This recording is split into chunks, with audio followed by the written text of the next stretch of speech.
Hey folks, if there's one thing we need more of today, it's real-life heroes and days set aside to remember them. April 23rd is one such day. It's celebrated around the world, though mostly by our friends in England, as St. George Day. Now, it reminded me of the snippet we did on the real-life hero, St. George, from a recent Drive Through History Acts to Revelation episode. Check it out. While Philip was busy making history, the Apostle Peter was working wonders on behalf of the gospel as well, in a little town called Litta, which is where I'm headed now. Litta was home to one of the earliest Christian communities in Judea. It was the ancient city known as Lod in the Old Testament, built by the tribe of Benjamin. Now, the city was deserted during the Babylonian captivity in the 6th century BC, but it was reestablished in the 5th century BC after the Judeans returned from exile. Today, the city is a modern city of about 70,000 people between Jerusalem and Tel Aviv. And instead of the Greek name Litta, the city still bears the ancient Hebrew name of Lod. But before we delve into Peter's 1st century activity in Litta, let's flash forward a couple of hundred years to the story of someone else who made this little Judean village famous. His name was St. George the Dragonslayer. And yes, for the record, that is officially the coolest nickname ever. According to tradition, St. George was born in Litta, his mother's hometown, in around 280 AD. He eventually joined the Roman military and worked his way up to a commander of many troops. He was considered a war hero and was widely known for his courage. George was also a follower of Jesus. In 303 AD, he learned that the Roman Emperor Diocletian was preparing a persecution of Christians. George presented himself before the emperor and publicly denounced his plan.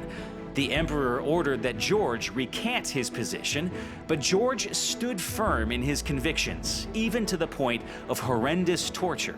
It is said that George was chained and tortured for at least a month. In the end, his bravery was strengthened by his faith, and many witnesses became followers of Jesus as a result, including Queen Alexandra, the wife of Diocletian. George was finally beheaded on April 23, 303, as a martyr for the gospel. Tradition tells us that the remains of St. George were later returned here to Litta, and a church was built in his name over the new tomb in the 4th century. The present-day Church of St. George was started in 1870, and it was built over the ruins of various other churches that have existed here since the Byzantine era. Now, as you can see, the Church of St. George shares a wall with an Islamic mosque. Muslims also believe that George was an heroic figure in history.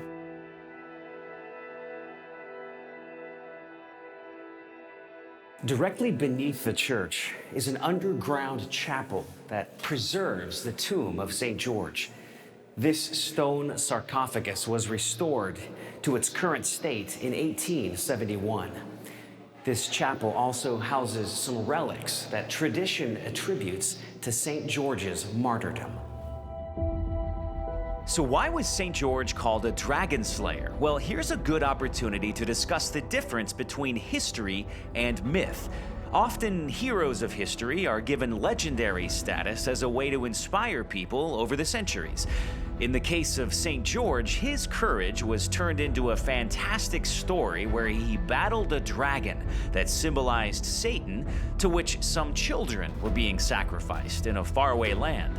Heroically, George slayed the dragon, and as a result, the legend of his faith and courage spread.